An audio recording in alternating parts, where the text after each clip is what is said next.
Hi friends, இன்றைக்கி என்ன vlog பார்க்க போகிறோம் அப்படின்னா, எனக்கு இன்றைக்கி ஃபுல் டே வந்து என்னென்ன வேலைலாம் இருக்குது அப்படிங்கிறத பற்றி தான் இந்த விலாகில் பார்க்க போகிறோம். நேற்றுக்கு நைட்டு ஊற வச்ச துணி, சாயந்தரமாக ஊற வச்ச துணி, தண்ணியே வரல. கரண்ட் இல்லை, எங்கேயோ டிரான்ஸ்ஃபர் மரம் வெடிச்சிருச்சான். தண்ணி இல்லாமல் நேற்றுலேருந்து நைட்டே ஆனால் துவச்சி வச்சிட்டேன். ஒரு அலசு மட்டும் அலசி வச்சுருந்தேன். இப்போ தான் தண்ணி வருது. அதுவும் பாருங்கள் எப்படி வருது பாருங்கள். கொஞ்சமாக வருது. இல்லைன்னா ஸ்பீடாக தான் வரும். தண்ணி ஸ்பீடாக வரும். எங்கேயும் யாரோ டேங்க் பைப்பில் வந்து மோட்ரு போட்டிருக்காங்கன்னு நினைக்கிறேன். அதனால தான் தண்ணி வர மாட்டேங்குதுன்னு நினைக்கிறேன். தண்ணி கம்மியாக வருது.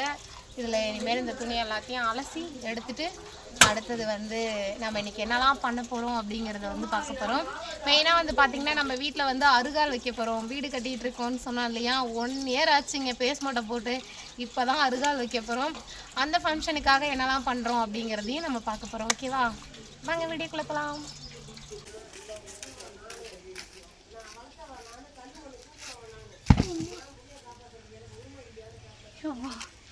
இவ்வளோ துணி துவைச்சி முடிச்சாச்சு. அங்கே பாருங்கள், அங்கே காயுது பாருங்கள்.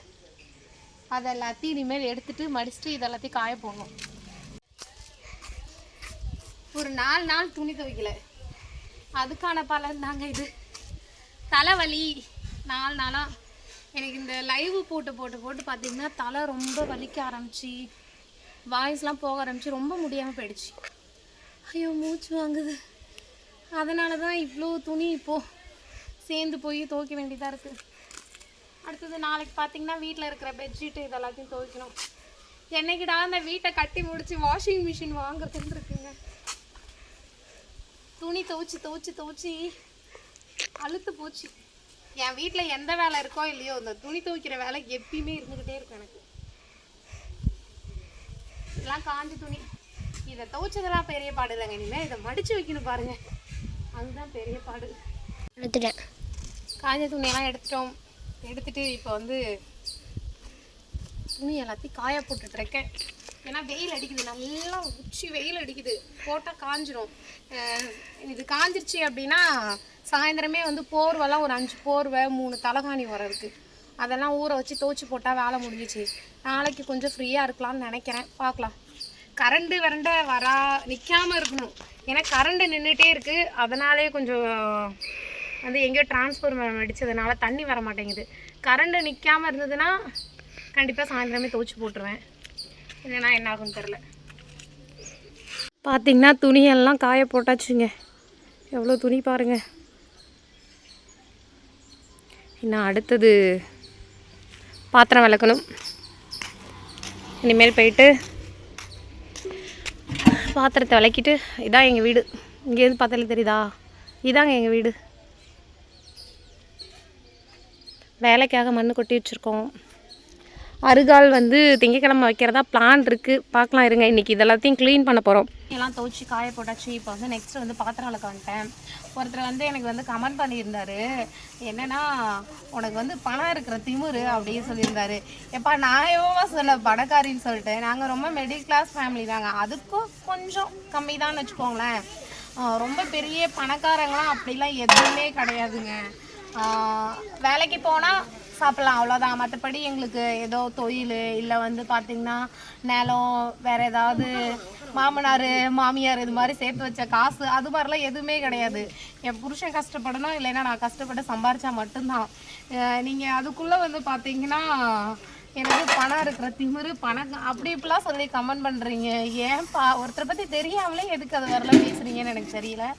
சரி, ஓகேங்க. இப்போ வந்து நம்ம வந்து பாத்திரத்தை எல்லாத்தையும் கழுவி வச்சுட்டு நெக்ஸ்ட்டு வந்து வீடெல்லாம் பெருக்கணும். அது எல்லாத்தையும் பெருக்கிட்டு பாத்திரம் விலைக்கு முடிச்சாச்சு. வெயிலில் வந்து காய வைக்கலாம் அப்படின்னு சொல்லிட்டு காய வச்சிட்ருக்கேன். நெக்ஸ்ட்டு வந்து பார்த்திங்கன்னா நம்ம வீடு தாங்க கூட்டணும். வீட்டெல்லாம் வந்து கூட்டி அள்ளணும். ஒரு வழியாக பார்த்தீங்க அப்படின்னா நம்ம வந்து வீட்டு வேலை எல்லாத்தையும் முடிச்சுட்டு சாப்பிட்டுட்டு ஒரு 1/2 hour பக்கம் படுத்திருந்தேன். ஒரே இடுப்பு வலி. என்ன அப்படின்னு பார்த்தீங்கன்னா, எனக்கு குழந்தை வந்து பார்த்தீங்க அப்படின்னா ஆப்ரேஷன் பண்ணி தான் எடுத்தாங்க. அதனாலே இந்த துணிலாம் வந்து அதிகமாக துவைக்கிறேன் அப்படின்னா இடுப்பு வலிக்குது. ஏன்னா ஒருத்தர் 2 பேர் துணினா பிரச்சனை இல்லை, 4 பேர் துணி துவைக்கணும். அதுலேயும் இப்போ 4 நாளாக வரண்டா நான் துணி துவைக்கவே இல்லை.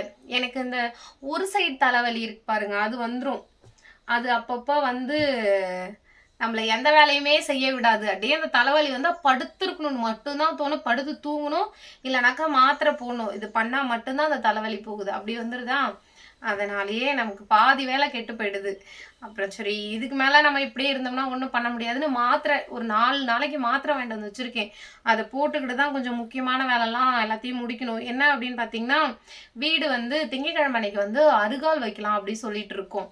அந்த அருகால் வைக்கணும் அப்படின்னா வீட்டெல்லாம் கொஞ்சம் சுத்தம் பண்ணணும், போர்வையை துவைக்கணும், பாய்ப்பு நிறைய இருக்குது, எல்லாத்தையும் க்ளீன் பண்ணணும். அப்புறம் சொந்தக்காரங்களுக்கெல்லாம் சொல்லணும் இல்லையா, அதனால் நம்ம கொஞ்சம் ஸ்டடியாக இருந்தால் தான் இந்த வேலை எல்லாத்தையும் முடிக்க முடியுங்கிறதுனால மாத்திரை வாங்கி வச்சுட்டு போட்டுக்கிட்டு இந்த வேலையெல்லாம் முடிச்சிட்ருக்கேன். அதுவும் 4 பேர் துணி அப்படின்னா பார்த்துக்கோங்க. எனக்கு துணி துவைச்சே தாங்க என்னால் முடியல. நீங்களும் எப்படி நீங்களாம் கையால் துவைக்கிறீங்களா, வாஷிங் மிஷினில் துவைக்கிறீங்களான்னு சொல்லுங்கள். எப்படா வீடு கட்டி ஒரு வாஷிங் மிஷின் வாங்குறதுன்னு இருக்குங்க. என்னால் முடியல. எனக்கு பெரிய வேலை அப்படின்னு பார்த்தீங்கன்னா துணி துவைக்கிற வேலை தான்.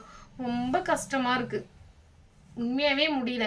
நம்ம ஓரளவுக்காவது ஒரு ஒரு ஒரு எப்படி சொல்கிறது, கொஞ்சம் துணி ஒரு சில துணி வாஷிங் மிஷினில் போட முடியலனாலும் கையால் துவைச்சிக்கலாம்.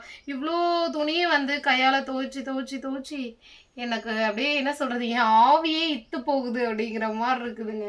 அந்தளவுக்கு முடியல.